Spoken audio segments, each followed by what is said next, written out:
I'm going to shift our focus now to Lebanon, where Israel and Iran's strongest proxy militia, Hezbollah, are fighting what looks more and more like its own war. The U.S. today said it did not approve of Israel's bombing campaign in Beirut over the last several weeks that have led to major civilian casualties. Far from Beirut in northern Lebanon, our Layla Milana Allen reports now on the aftermath of a deadly Israeli airstrike that targeted one known Hezbollah member, but also killed nearly 24 other people. And a warning, images in this story are disturbing.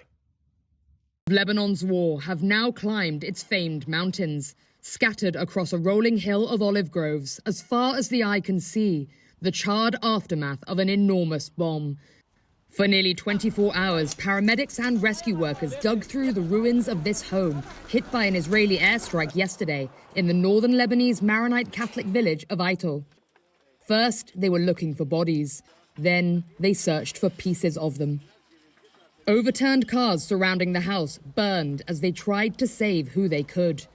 The weapons being used in these strikes are so powerful that they pulverize not just buildings, but the human bodies inside. These paramedics are digging through the rubble, taking out human body parts. We just saw a charred human foot taken out and placed alone into a body bag. This is all their relatives have left to bury. But there aren't many members of the family left. 23 of the 29 people who sought refuge here were killed. The other 6 are in hospital in critical condition. Nearly an entire family line wiped out in a moment. They fled here after their Shia village in the south of Lebanon was relentlessly bombarded.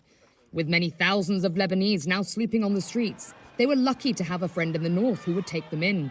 But as more displaced Shia come under fire in areas they've fled to, that welcome is turning to fear and threatening to open old sectarian wounds many here hoped had healed. I welcomed refugees from the south into my home. I've been friends with this family for almost 15 years. The Hijazi family felt safe here and began to set up a new, if temporary, home. The signs of that life are littered everywhere in the rubble. Blankets and slippers, kitchen utensils, Tupperwares of a leftover home-cooked meal. Suddenly, a man I didn't know came to offer the families help and money. The situation was peaceful here until that man Israel targeted came, knowing that he was putting those people in danger. That man, reportedly a low-level Hezbollah member, was the target of the IDF's attack.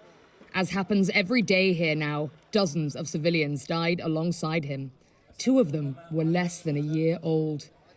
As the strikes here become more and more widespread in areas that didn't receive any kind of evacuation notice, people are increasingly afraid that anywhere could be next.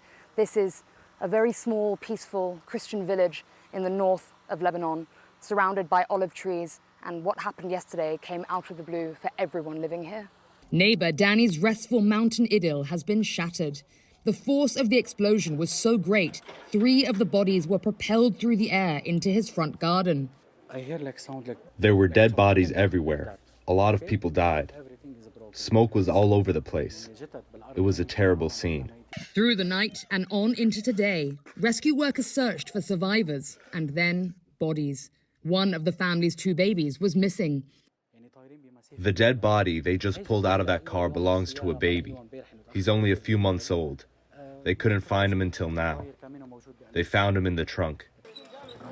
Eventually, they found his small, lifeless body inside a mangled nearby car. The blast had thrown him out of the house and into the wreckage. Lebanese increasingly feel nowhere is safe here. But as Israeli strikes move further into these once secure areas, locals who've opened their homes and their hearts to the more than 1.2 million displaced now fear they'll bring the threat with them. Of course, after this, I'm more cautious of welcoming refugees from the south because we lost everything, and that's a problem. We are all paying the price, all over Lebanon. In spite of the danger, Ellie and Danny insist they'll keep doing what they can to help their fellow Lebanese. We are one, they told me. As the carnage here spreads and some attempt to tear open age-old divisions, Lebanese pray they can hold their community and their country together.